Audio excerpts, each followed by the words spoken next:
Yo, comme vous avez pu sûrement le voir, cette saison a été bien chargée en animé. On a eu de la merde comme d'hab, mais on a aussi eu du putain de lourd. Mais un animé a particulièrement marqué mon attention. Vous avez déjà sûrement dû en entendre parler, ou même voir passer son ending, qui est devenu culte car utilisant une méthode d'animation très originale appelée la rotoscopie. Vous l'aurez compris, aujourd'hui on parle de Kaguya-sama, alias Love is War.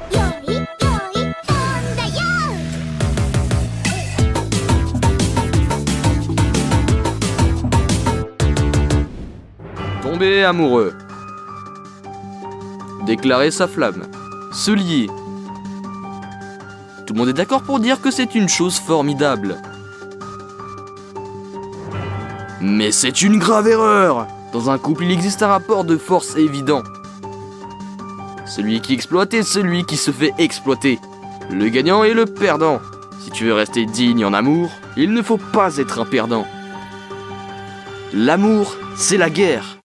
Voilà la vision de l'amour que nous propose Kaguya-sama. Original, non? Donc dans Kaguya-sama wa Kokura Setai Tensai Teishi no Renai, ouais, on va s'arrêter là pour le titre, hein. Donc dans cet animé, on va suivre, comme vous avez pu le voir, Miyuki Shirogane, un génie qui est président du conseil des élèves, et la prestigieuse et riche Kaguya Shinomiya. Ces deux étudiants sont souvent considérés comme un couple parfait pour les autres élèves en mode Brad Pitt et Angelina Jolie. Ils auront pu. Oui, mais enfin t'as compris l'idée, quoi. Bref, donc je disais, ils sont considérés comme le couple parfait alors qu'ils n'en sont pas un. Enfin, presque. Et c'est justement ce autour de quoi l'intrigue de l'animé va tourner. En réalité, ils sont tous les deux amoureux l'un de l'autre et même s'ils n'en sont pas conscients, étant timides l'un comme l'autre, ils mettront en place des stratagèmes pour obliger l'autre à faire le premier pas et déclarer sa flamme. C'est bien connu après tout, qui n'a jamais fait ça? Bah tout le monde en fait. Ouais, pas faux. Bref, cet animé, bien qu'étant une romance, est bien évidemment également comique. Et c'est là tout l'intérêt de l'animé. C'est un des animés qui mélange le mieux la romance et le comique. Bah ouais, parce qu'après tout, rien qu'à voir le titre Love is War, c'est assez paradoxal. Et c'est justement de ce paradoxe que joue cet animé. Mais ce n'est pas tout, c'est ensuite qu'arrive le personnage que vous attendez tous, la waifu de l'animé que j'ai nommé Chika.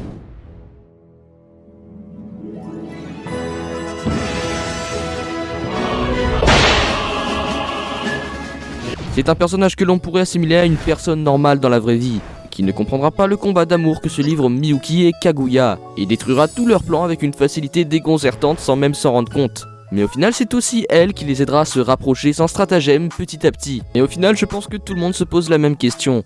Qui fera le premier pas?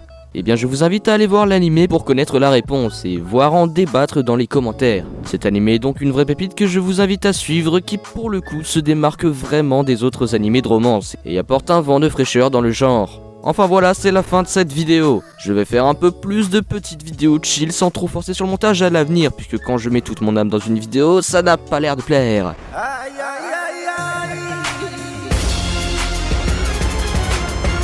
Enfin, je vous pardonne, mais voilà, en tout cas, si vous aimez ce format, n'hésitez pas à liker la vidéo, vous abonner, auquel cas n'oubliez pas d'activer la petite cloche. Ah, et aussi avant de vous quitter, j'aimerais vous présenter vite fait la chaîne de LPay. Il fait des animations et mérite beaucoup plus de visibilité, n'hésitez pas à aller voir si vous aimez les chaînes d'animation. Bref, moi sur ce, je vous dis sayonara.